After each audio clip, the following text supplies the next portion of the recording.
You found your person. Now let the Knot help you with everything else. The Knot connects you to the wedding inspo, vendors, venues, and planning tools you need to make your day totally you. Having helped plan 25 million weddings, we've got your back when it comes to every little detail like RSVPs, budgets, and more. Because your wedding comes to life with the connections that matter the most. Get started at theknot.com/audio. The Knot. Let's plan your wedding together. To realize the future America needs, we understand what's needed from us. To face each threat head on. We've earned our place in the fight for our nation's future. We are Marines.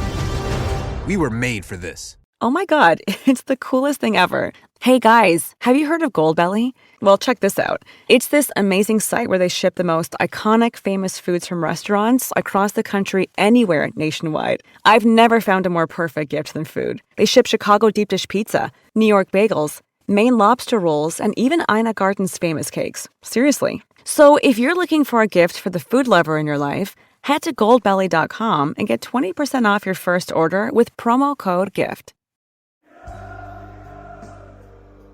Achtung Millwall podcast supports the Lions Food Hub, dear listeners, and you can do too by getting yourself an Achtung Millwall t-shirt from noonelikes.co.uk, also known as Nolu Clothing.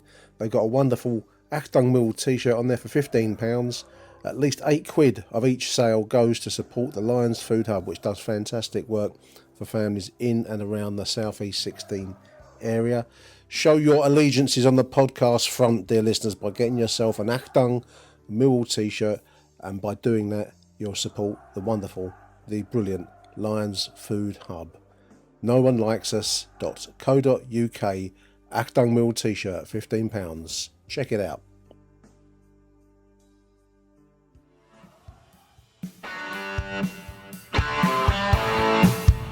You're listening to Achtung Millwall, broadcasting from the beautiful South Birmingham. Accept no substitute. And it was disappointing at half time, and I said that to him because what you've done is you've played really well for about 35 minutes. You've let a crazy 5 minutes then disrupt that. You've gave them an in back into the game. But what I will say is I thought the response in the second half was great. You know, and sometimes the crazy 5 minutes happen. We've just got to deal with those moments better, because you're never going to have 90 minutes of the game in your favour. What you've got to do is handle the moments where things aren't quite going your way, handle them better. Do you know what I mean? See them through, get to the other side of it, and then hopefully build yourself back into the match. But I thought second half we were excellent. You know, I thought towards the end we'd probably 3 or 4 good opportunities to score. I thought we should have took at least one of them, and I think if we do, I think we get that deserved win. So yeah, no sort of qualms whatsoever with how we performed. I think we were the better team today for majority of the game. Obviously they had like a 5-minute spell where I think they were on top of us, and then obviously they got the goal to level it. So a little bit disappointing, but I think overall it was good to just show a reaction from what happened on the weekday against Plymouth. So disappointed to not get all 3 points, but I think overall as a performance, a good reaction and to moving forward. Hello dear listeners, welcome one and all, welcome to Achtung Millwall. My name is Nick Hart. This is the voicemail follow-up show to Saturday's coverage of that 1-1 draw. A strange game in some ways. I think Alex Neil's comments there that you've just heard, talking about the crazy 5 minutes, which I agree with, letting down an otherwise pretty good performance by Millwall. I thought the second half was on the brink of being an old school Den occasion. We really turned the heat up, having allowed West Brom back into the game, the in that Alex Neil was talking about. I thought we really took it to them in the second half, and we created some good chances to score. Only heroic goalkeeping, which in real time I hadn't really taken account of the excellent performance by the West Brom goalkeeper, a man called Wildsmith. He did really well, kept us at bay. But the second half was just a few inches short of being an old school Den occasion, which is quite refreshing. You know, a lot of pressure, good passing, players getting into dangerous positions. So, you know, it was on the brink of being an enjoyable game. It finished 1 each. It didn't leave me flat, but there was probably a sense of what if at the end of that draw on Saturday. So the opening goal was from Jake Cooper. I'm sure you've all seen the coverage of this many times over now, but it was a cross-in from Femi Aziz on the right side. Jake Cooper really seems to be recovering his aerial presence, listeners. That's one of the things that really struck me watching it, in the ground on Saturday. For a long while he's been manhandled, pushed around, and looking a little bit like, his superpower has been taken away from him, like, Superman with some red kryptonite almost. But I think obviously work has been done on the Calmont Road training ground. He seems to be finding space, and he's looking again a very dangerous player from the crosses, which have improved tremendously. Aziz's cross particularly was spot on. I thought he played really well through the whole game on Saturday. Terrific performance, always dangerous. The turning point of the game, I suppose, having got ahead, was a poor free kick from Joe Bryan, the most enigmatic player I've seen in a long, long time at the Den, dear listeners, because he veers from 0 to hero to 0 to hero in the same game, often the same passage of play. Poor free kick, which conceded possession cheaply for nothing.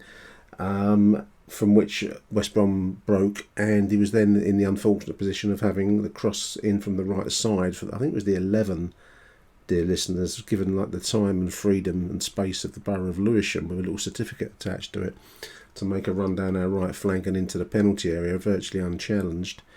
And then his cross came off of Joe Bryan's back leg into the net. It's unfortunate, but that's the second own goal in a week for Joe Bryan. That is, to do it once seems unfortunate. To do it twice implies carelessness, doesn't it, listeners?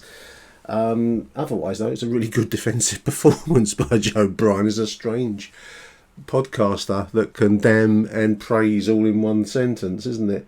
The rest of the line, so let's run through the lineup actually whilst I've got you on the phone. Lucas Jensen in goal. Didn't have huge amounts to do. He made some decent saves, I thought. The endless debate from here onwards will be whether Liam Roberts is a better goalkeeper than Lucas Jensen. Jensen's got the position. It's Jensen's to lose. I think that's probably the way that Alex Neil is looking at it. And I thought he was pretty good on Saturday. The back line, Kramer, as in a similar way, he didn't do so badly on Saturday from the midweek shambles down at Plymouth. But he's starting to look a little bit like a centre-back playing out of position increasingly for me. That's not to knock him, because that's what he is exactly. I mean, he's a sticking plaster. But he didn't really impress in the same way as maybe some of the early performances in that makeshift role has done. Tanganga and Cooper, I thought pretty solid. I've seen comments that Tanganga didn't have one of his better games, but I didn't pick up on that in real time. Joe Bryan, we've mentioned on the left side of that back line. In front of them, the defensive two, Casper Denoy is pretty consistent these days for me, dear listeners. How do you see Casper? I really like him. Billy Mitchell got the nod over George Saville as his partner. I see a lot of criticism of Billy online, and I think a lot of it is unfair, in my opinion, listeners. Backwards Billy is the trite phrase that you'll see thrown around. I think half of it is because he's a Millwall supporter and he's known as being a Millwall fan, and for that reason you're supposed to make a bigger show of shedding blood for the cause in some way. I think he gives 100%. I don't know what more he could be doing with himself out there.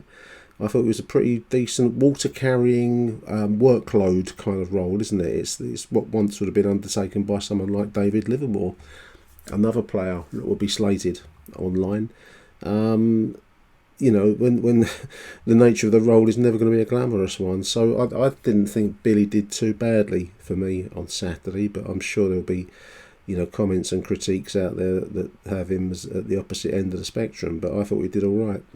The attacking three, Femi Aziz is a revelation. I mentioned in my comments on the game from Saturday what a player transformation he has represented, because when I first saw him, when he first came to us, I really wasn't impressed with him at all. Couldn't really see what we'd signed or what the point of him was.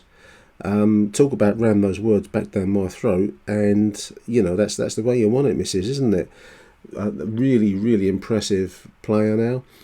With the departure of Romain Esse, I did really wonder where we were going to get our flair and our pizzazz from. Well, we're going to get it from players like Aziz. We've seen something of Reece Bangura Williams, who didn't feature on Saturday. It's going to be unfortunate if he fades from the spotlight slightly, but Kundal in the middle of the attacking three, okay for me on Saturday. Not one of his better showings.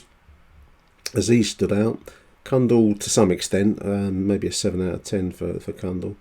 Aaron Connolly, I like Aaron Connolly. I think he's got that wicked combination of flair and passion that maybe can take him a little bit too far at times, but I just like that. I like to see that in a forward play. He really gives a shit, and that's great to see. And he's also got the skills to match it. So I think if we can make him a long-term signing, he's clearly a hungry boy to get back to the top table where I think he thinks he belongs. He's had lifestyle issues, we all know about that, but he's looking to rebuild, and I like the look of the boy. Really like him. Up front, the only disappointment really for me from Saturday, in truth, everyone else I thought gave a pretty solid performance across the board, with a standout from Aziz and Jake Cooper as well. But Aziz for me would have been my choice. But up front, Ivanovic looked a bit lightweight, listeners. I think I can see the criticisms that Neil Harris made of him when he was in charge. That might not go down well with many. I know he's the BFS and he's a very favoured player, but you can see his strengths. I've mentioned his strengths many times on these shows. The goal poaching and goal sniffing kind of instincts that the boy's got are very good. But the role he's being given, and other clubs will give him too, is that of the target man, the man that's got to hold the ball up and bring other players into play. And he just looked a bit lost, a little bit overpowered by seasoned, hardened West Bromwich Albion defenders, and he was just a little bit off the pace, I thought. So there's work to be done. I think we will benefit from the return of Josh Coburn when he comes back. I said this in my post-match conversation with Michael Avery on Saturday. Just have him on a rotation, perhaps with Coburn and Ivanovic starting and one coming off the bench. That might be the way that we see the best of both players, but certainly the best of Mihailo, until he can get through to the summertime when maybe some work time in the gym to get some bulk and get some, and I'd keep taking the point, he's 19, 20 years old, he's not fully developed yet, but that's where he's got to get to be quite frank. The other player that did come in was Negley. I mean, the substitutions, Saville came on for Billy Mitchell on 76, Honeyman also for Denor. So a change in the defensive too, actually, which is quite a nice tactic. I quite like that because it gives you more energy for the late 15 minutes. When we really did start to turn it on, actually, as the game stretched and West Brom tired. So it's quite nice to see astute substitutions, dear listeners. I'm saying no more than that, but that's something that I really have noticed. Negley came in the 65th minute, just prior to George and to the two Georges, for Connolly, and I really like the look of this boy. I know he's got the £4 million price tag or whatever the final figure will be. I just think he looks fast, pacey, intelligent, and he's got a really hard shot. There was a shot blasted at the goalkeeper from a very tight angle. The goalkeeper really performed a miracle to get anything on it, and it zoomed up over the bar. So I really like the look of Camille Negley, and I'm hoping to see a lot more of him as the season progresses. One other thing, the substitution bench. We didn't see Bangura Williams. We didn't see Idemo Marku was on the bench. Wes Harding obviously is the perennial bench warmer. Negley came off the bench, as we've mentioned, but that's quite a strong, increasingly strong-looking substitutes bench. Plus, you throw in Duncan Watt, more experienced player. This is all good stuff. This is all good. As Alex Neil, just to sum it all up, crazy 5 minutes embarrassed us. Otherwise, it was a pretty dominant performance, and we were just an inch or two short of scoring a goal in that late period, the second half. So, enjoyable stuff. I really like the positivity as well. The second voice at the start of the show, just to go back to the clips that I've thieved off the official Twitter feed, was Jeff Tanganga, and you can really get a sense of the positivity that comes through from these post-match interviews, both from Alex Neil but also increasingly from the players.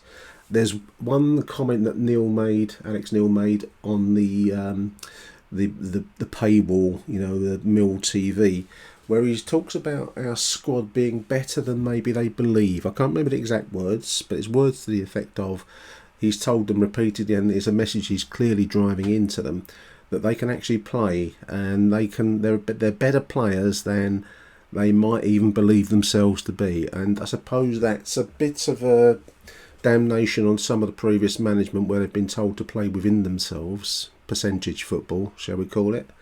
Whereas I think Alex Neil is looking to stretch them, to extend them, and he's trying to get some belief in themselves. And clearly he thinks that they can, if they believe in themselves, they've got the skills to take us forward.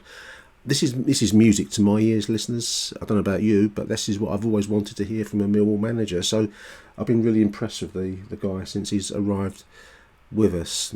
Now then, let's move along, because we've got just a few voicemails. It's interesting when we get loads of voicemails, normally after dramatic high tension events, but we've only got a few voice notes from, and I thank each one of the contributors, because it makes a nice show. But we tend to get the most voice notes when we've either collapsed entirely or there's the kind of hysteria of belief that we might get a playoff run going. Maybe that's been accepted now generally by us all. That's not going to happen. Still not entirely out of the question, but anyway, we've got 4 voice notes. I'm going to kick off first of all with friend of the show, Hassan. So isn't Hassan Koulé? Hello Nick, it's Hassan here. Just thought I'd give you some thoughts and comments after today's 1-1 draw with West Brom. Overall, it's a positive thing, I'd say. Good response from the lads after the game against Plymouth. We did everything we could just get that winning goal. Their goalkeeper will probably get man of the match this evening, I'd say. He made a number of stops and good saves from several players. We scored an opening goal, which was good cross from Aziz. I believe in 3 games he's got 2 goals and 2 assists now. Even that Plymouth game, there was one little bit of positive there. And he had a very good game today, I thought, Aziz. I thought he did very well. I mean, going through the team, everyone put a shift in pretty much. Jensen did what I don't think he had much to do, especially in the second half. They done, I don't remember making any notable saves, maybe a couple of collections here and there. I think their only biggest chance really was when they hit the crossbar, and their goal came from another gift from us. I think it might be another Joe Bryan goal. Need to see it back. I mean, the goal we conceded was just poor all round, wasn't it? Why is the left back taking a right-sided cross? Ultimately, we lose possession. But what I need, I'm literally recording this 5:20. I just got in a car and just about to drive home. And from what I remember of the goal, the midfield area, there was no one there. The amount of space in the centre circle area, you could park a jumbo jet in there. And I just after it went in, I was looking at where Denor and Mitchell's position was, and they were in the 6-yard line. You thought one of them thought, get in the middle, because they're the 2 centre mids. There's a little bit worried that I do find when we lose possession, our shape out of possession sometimes is questionable, and a couple of times we've nearly been caught out, and we got caught out today. So that's something I need to look at. But aside from that, again, they scored the goal, and we had a shaky 10-minute spell after that. Fans were getting restless, and they hit the crossbar as well. Guy maybe could have done better. Again, I think they worked a short corner, or it might have been a throw. No one comes out to him. Everyone's just ball watching. So whoever's in the side, they need to take hold to be in charge and start bossing people about, because that was a little bit poor. But aside from that second half, it was all us. We had shots and on target. Negley, he had 2 headers, and he's just come into the side. But if any time a ball comes in the box and you want a head on it, you want someone like Ivanovic, and he's got some good neck muscles. And the 2 headers that Negley had, they were like floaters that the crosses were, and it takes some effort to even get it on target, but to get it in goal. He had a couple of good shots. He looked lively when he come on, and he's looked lively every time I've seen him since he's been to the club. I like to think that once he settles down, he's going to be a tidy player. He's definitely got something about him, very tricky. He's always looking at goal. And he could consider himself unlucky not to be on the score sheet today. Kundal played really well, much improved from the other night. I thought he was very influential when he had the ball, and the way he turns, I just can't go with the way he turns on the ball. He just turns on the sixpence, and he summed it up. When Honeyman came on, there was a pit. I remember the ball got squared to Honeyman, and everyone, me personally, I was anticipating the turn to then get the ball to the back post, and you could see he hasn't got that. He ended up passing the ball back out to where he was facing, and it's night and day between Kundal and Honeyman when it comes to that side of the game. So I thought he played really well. Connolly, he done the complete opposite from the other night. I'm not saying a bad game, but he struggled to get involved. He was isolated on the wing. Who else? Denor, and I thought Denor was played okay. I thought Mitchell. I'm not. It's funny because I'm not the biggest fan of Mitchell, but I'm a bigger fan of Denor. But today I thought Mitchell, when he had to pass the ball back, it made sense more often than not. And Denor was passing the ball back at times where I thought he should be looking there to pull it forward. And some of the people around us saying "Come on, Mitchell, backwards, Mitchell again." It's like, I know what you mean, but at that time it made sense to pass the ball backwards.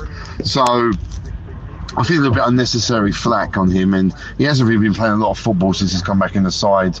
And Saville came on obviously, and we've got another again. We've got 3 games in a week, haven't we? We've got Plymouth on Tuesday night, and then another game Saturday. I think there's another game after that. So it's a Tuesday, Saturday, and there's going to be a lot of squad rotation, which seems to be the buzzword. But if it means swapping out Saville and Mitchell, I don't mind that. I really don't mind that. I think Mitchell done all right today. He's got more legs than Saville. Saville is always a yard behind, and he always looks like he's going to get caught out at any moment. I thought overall I'm happy. It was a battling draw. It was a draw that you can be happy with because the performance was there, and we did everything we could. But the goalkeeper decided to have a worldly today, and we go away with a draw. And let's face it, it's better than losing.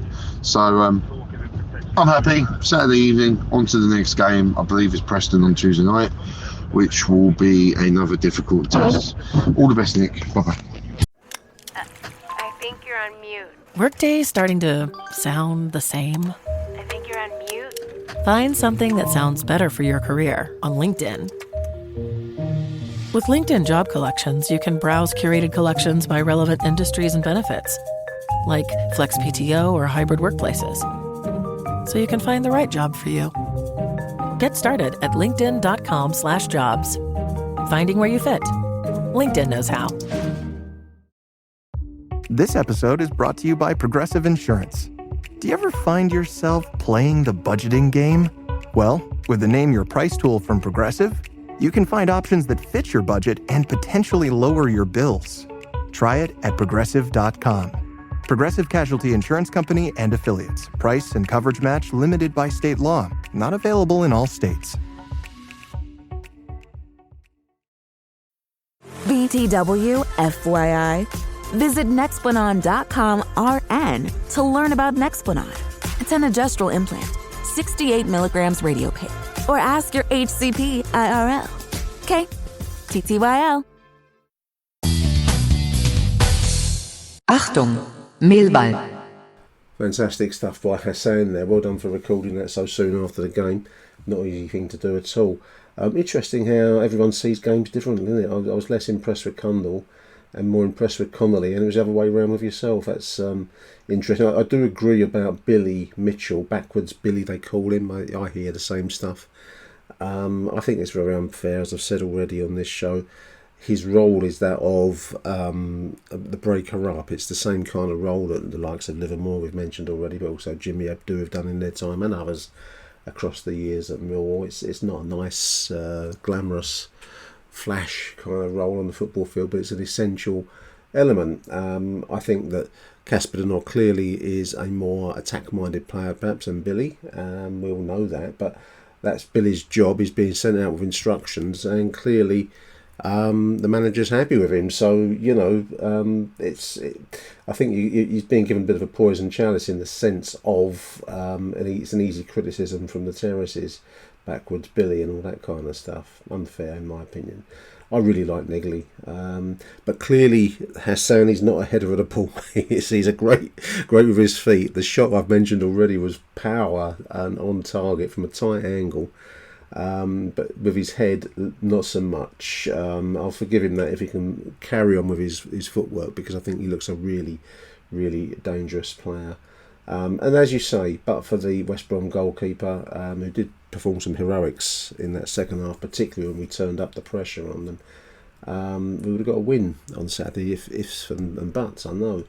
And we've mentioned Aziz already, so that's great stuff. I'm also impressed with, as I've said already, positive response Saturday, but a sense of positivity around the group. And I take my hat off to Alex Neil for promoting that. Let's move along now. Let's have a listen now to Rob Woodford and then Matt Richards. Take it away, Rob. Can't believe some of the crap I've been reading on the other sites, Nick, because you can't blame Joe Bryan for a fluke goal. And, to be honest, I thought he was more of a man of the match contender than Coops was, to be honest. Billy Mitchell was also superb in midfield, but still gets the boo boys, still gets people getting on his case. Not sure about that. Miserable people, some of them. Donore was doing all the George Savile dark arts in midfield, wasn't he? And, we saw some great training ground routines with one-touch wall passes, and Femi was getting some fantastic crosses in, and it's a work in progress, but it did lead to a good old-fashioned goal, didn't it? Connolly, he always made himself busy, good spins and turns with a low centre of gravity, apparently. I think that means his arse is close to the floor. But Crummer, he needs to start getting some coaching on throw-ins, doesn't he? I'm sure he thinks he's playing petanque. The game was, extremely entertaining, a good value. And West Brom came under a lot of pressure in the last third of the game, and their keeper kept them in the game. Don't Negley look a really good signing as well? Well, the gaffer got a positive reaction from Wednesday's debacle. I love the sound of the car crash on the last show, Nick. Smooth operator. But it's another point towards safety. And it doesn't matter if we get them in singles, does it? Nick, Matt Richards, just back home after that game. Thought we were really unlucky. I thought we played well. It was so important after the game on Wednesday that, we came back with a performance. I mean, obviously, we would have wanted 3 points. But, I mean, their keeper played a blinder, didn't he? The saves he made, particularly in the second half.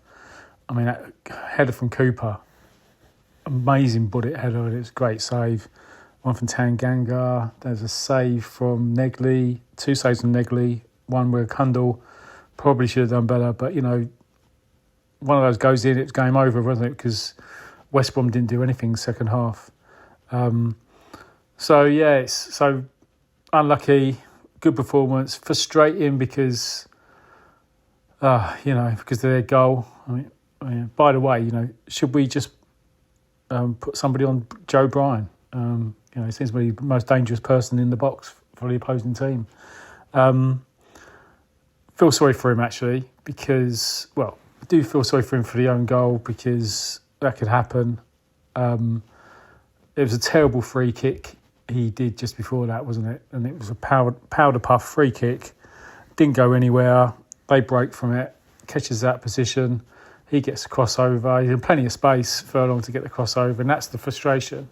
And then it went for us, 2 or 3 other defenders before it came off Bryan, but gutting because they didn't do much else, really, did they, West Brom? And West Brom, you've got to remember, they're a top 6 side. They've got some good players there.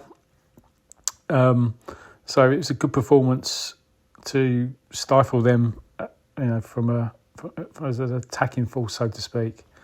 So that's the frustration, really. I thought the goal was a good goal. Our goal, I'm talking about. Frustrated because it was definitely a handball, but we know we never get penalties at home. But Aziz gets a crossover and great header by Jake. And Aziz, I thought, start talking about players, I thought Aziz was my man of the match. Every time he gets the ball, it feels like something might happen. He's now, Romain Esse's gone. Seems that mantle's fallen over to Femi Aziz. The effort he puts in as well. He's not just a flair player. He's always tracking back and winning balls back. But, he's a danger. And crosses into the box. He's one of the best crossers I think we've had for quite a while. And we should be doing better with him, really. I know a couple in the second half. Negley had a couple of chances on his head and fluffed them. But great crossing by Femi Aziz. And he's unlucky in the first half as well with a shot just past, shaved the post. Defence played well. We talk about the players. No problem. So Joe Bryan, I think for the goal, yes. But I thought he played a really good game.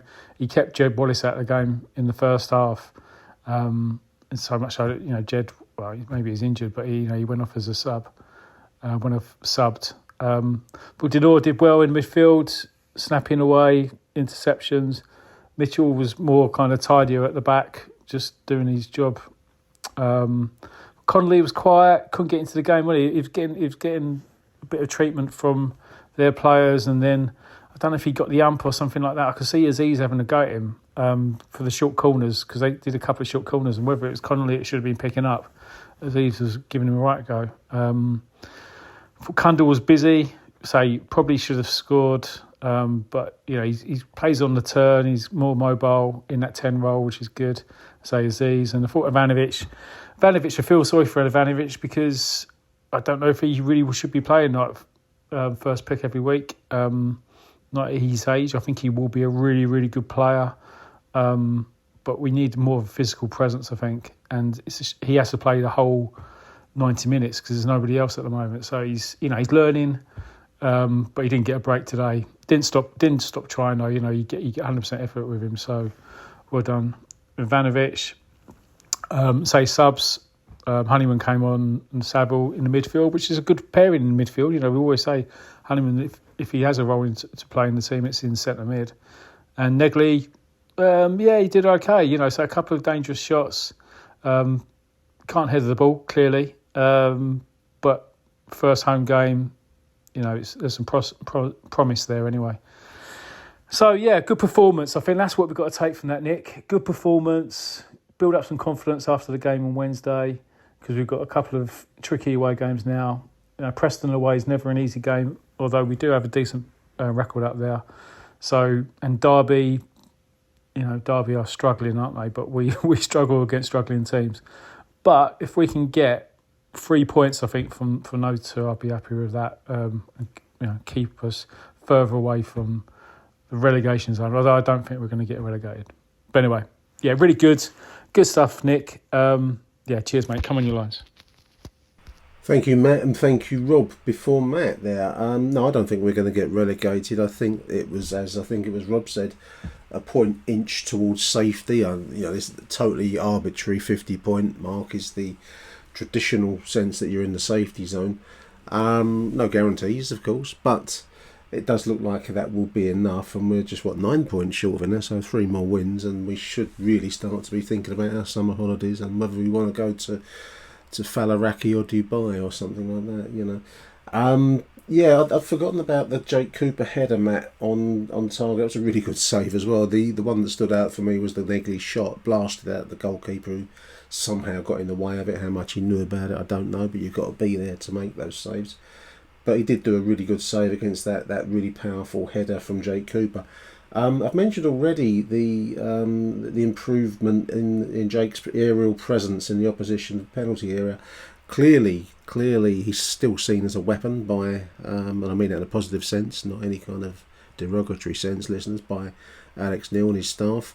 They must have done work with Jake on the training ground as how to escape the attention of the rugby league players around him that it seems to have dogged him in his career so far, because he looks much, much more dangerous. It was an offside. He should have got it on target. There was an offside call in the first half, which I remember, and of course the goal itself.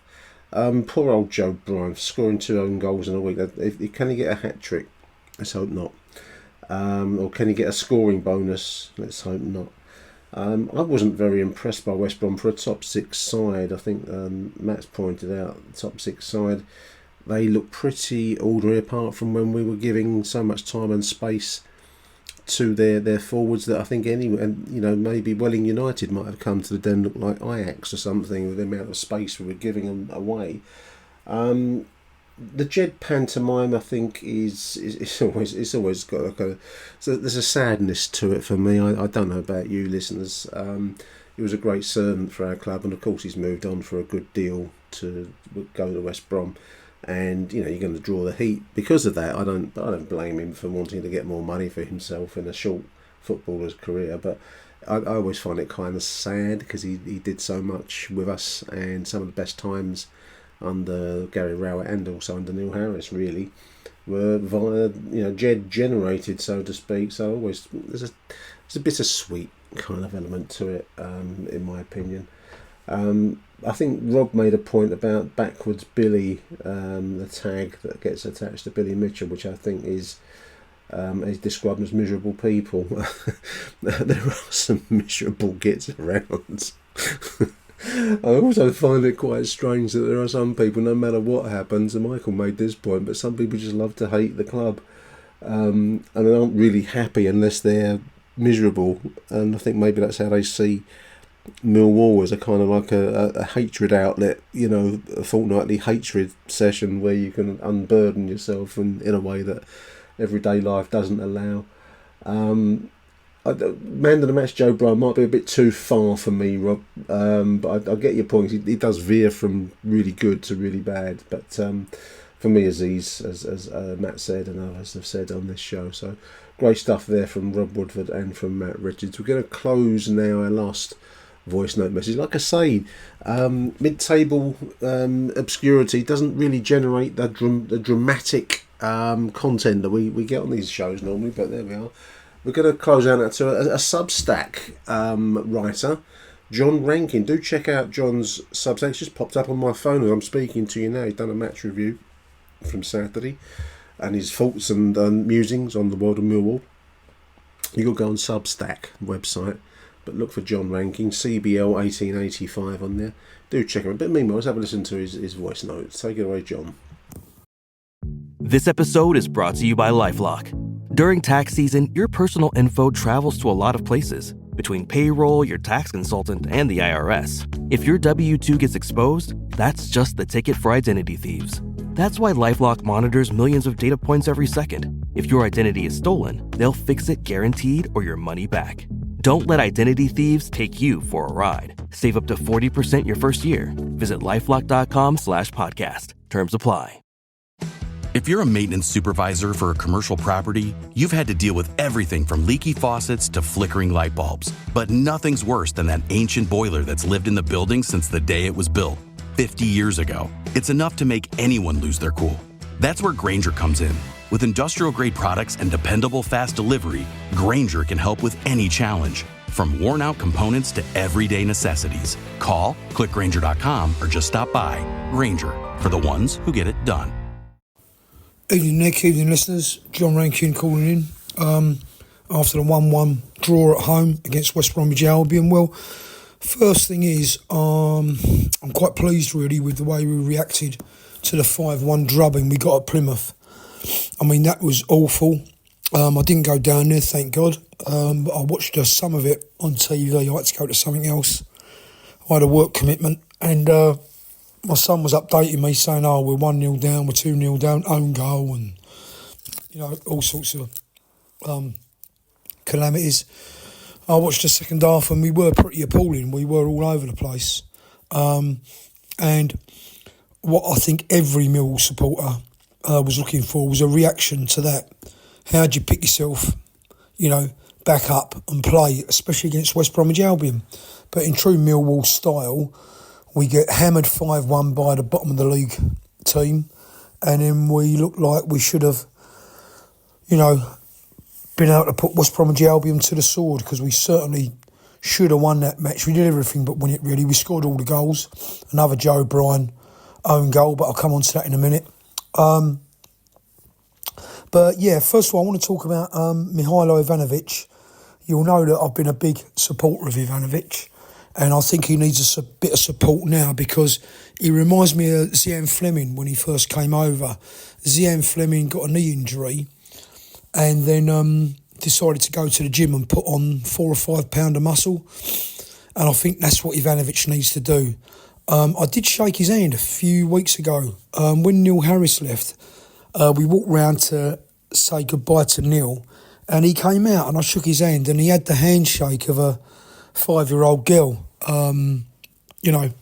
It was just so weak and nothing to it really. And I thought at the time, blimey, the big fucking Serbian, you got to beef yourself up. So get him in the gym, plenty of bench presses and, all that kind of stuff. Get that upper body strength going because he was getting knocked off the ball quite easy. You come up against these 100-kilo centre-backs, which seem to proliferate in the Championship, and a quick shoulder barge from one of them or a dig in the ribs from a big old powerful elbow, and, you're going to be knocked off the ball. And he was just buffeted and knocked off the ball. They wrapped him up quite easily. He didn't present an airful for him, so he needs to get his protein shakes down and do whatever Zian Fleming did and beef himself up for the Championship. The other kid that came on, the 4.5 million Negley, he looks good. And I think he slotted straight in. He was creative. He had a good shot on goal. Looked lively. Kundal playing well. I think Conley played well. A little bit off the pace this time. I think, again, he needs to get his fitness going a bit. Just his first touch is great. He protects the ball really well. I think we've got some very good players. Aziz, fantastic. The midfield, I've always been a bit of a critic of our midfield. And I think Billy's strength is breaking up play and retaining the ball and looking after the ball. He can be creative and he can pass forward, but his first knee-jerk option is to go back for the safety of his centre-backs when he's got the ball, and the same with Casper Denore. And I think the gaffer did the right thing in swapping them over. But what was nice was having Luke Kundal playing in front of him, and again he looked really good. So we did everything apart from put the ball in the back of the net. Now, coming on to the Joe Bryan situation, he played well, but he's a very risky player. First of all, the own goal. Right now, I don't know what's going on here, but he's a left back and he was taking a free kick over on the right hand side of the park. So it's the wrong side of the park for a left footer. You want a right footer, really, over there to curl the ball outwards, to arc it away from the goalie. So you tempt the goalie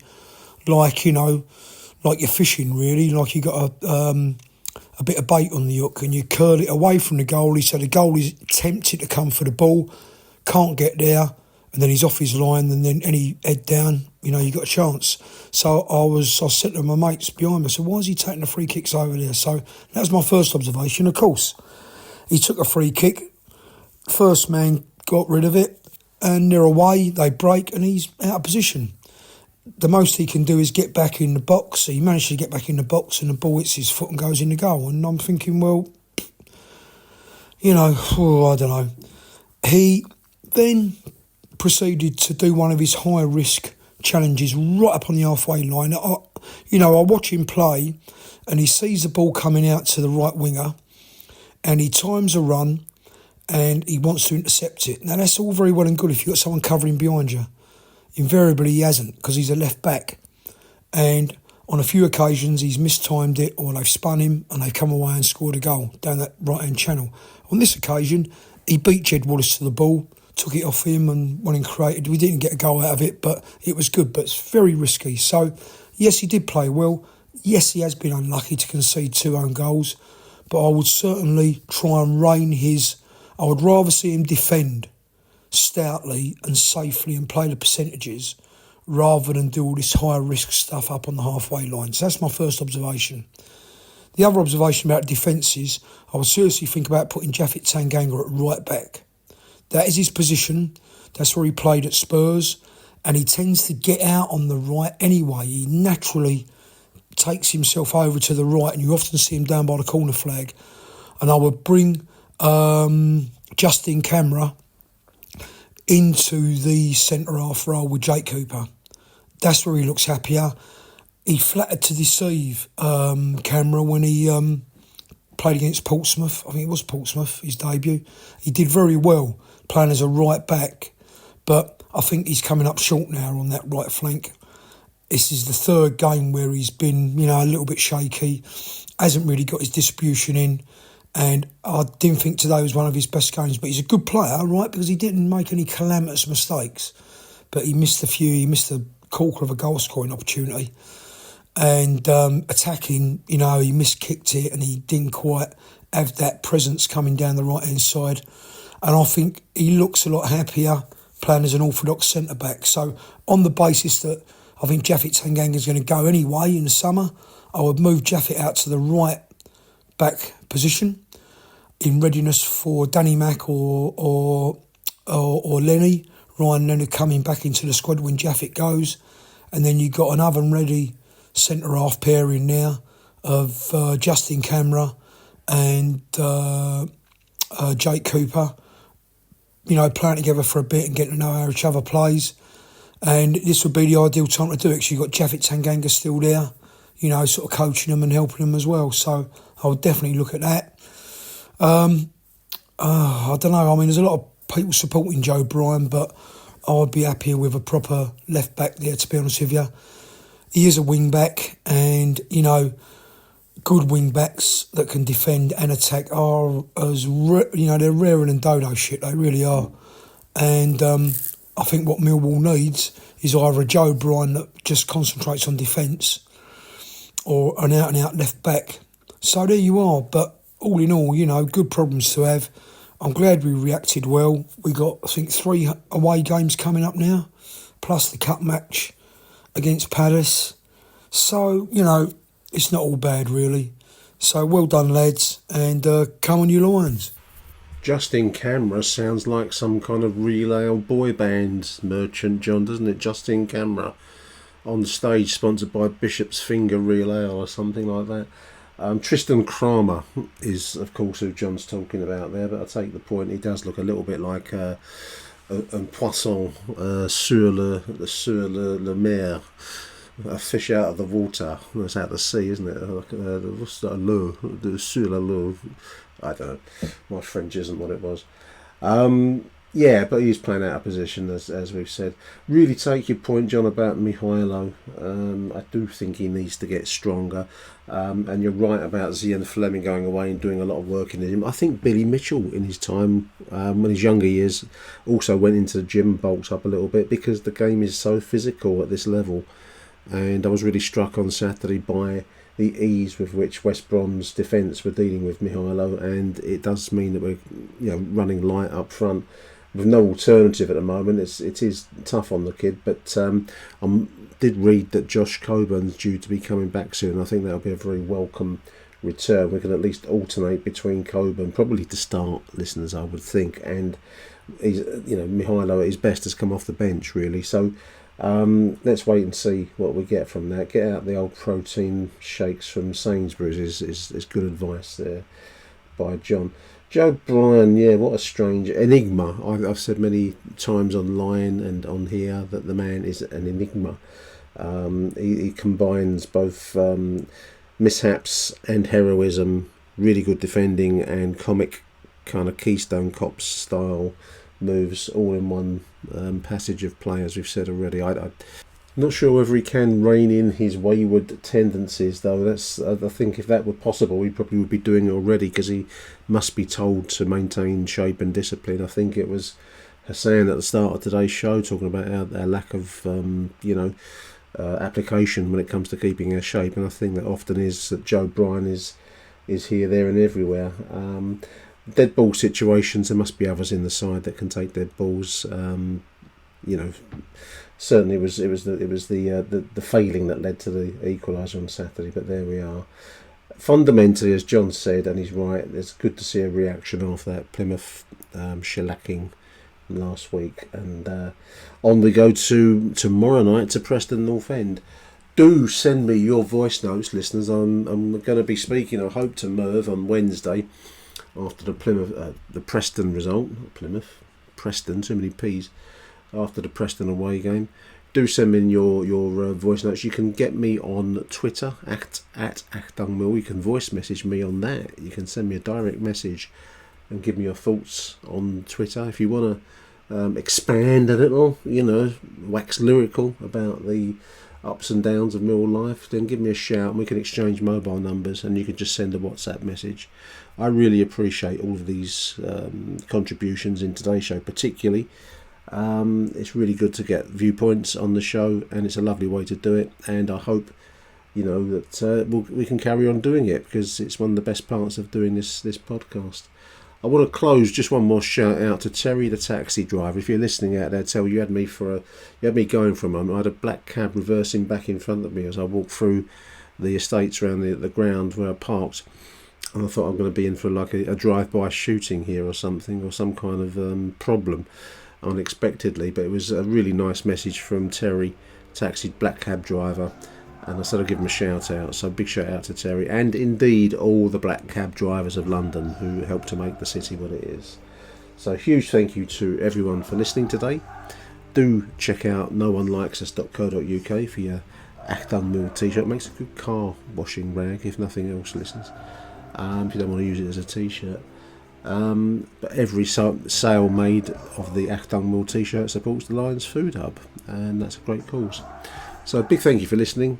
Going to wind it in there and then, and we'll be back hopefully after the Preston game. Let's hope we're reporting back on a decent result up there at Deepdale. So until the next edition of Achtung Millwall, listeners, Arrivedeci Millwall. Bye for now.